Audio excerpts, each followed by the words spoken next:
Mr. Speaker, I rise in support of my bill, H.R. 1042, the Prohibiting Russian Uranium Act, which I introduced with Mr. Latta. American leadership in nuclear energy and nuclear technology is critical to our economic and national security.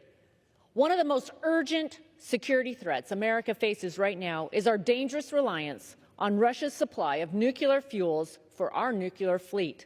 This threat has intensified as a result of the war in Ukraine.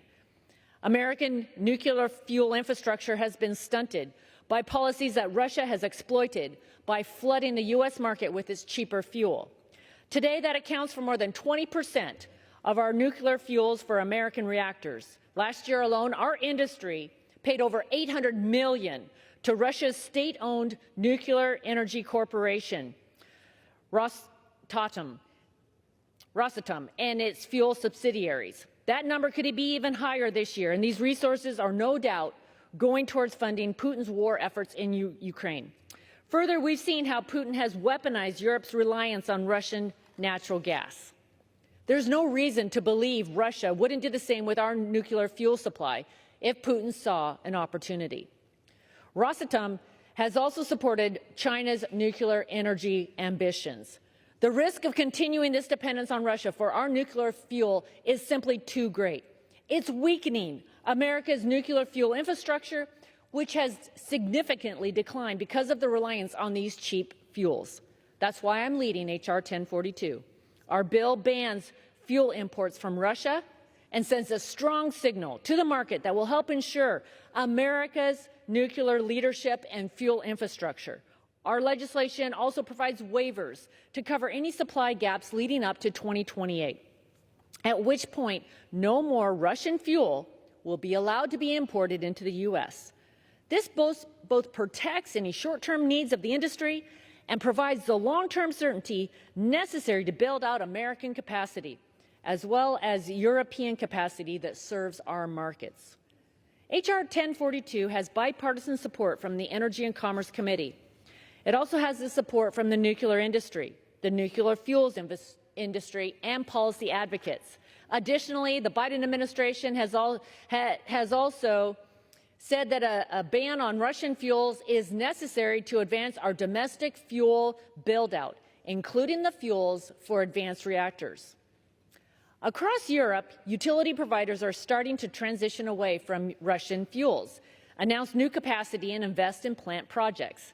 We're seeing important fuel processing returning online in the United States. For example, the uranium conversion facility in Metropolis, Illinois, has restarted operations for the first time in years.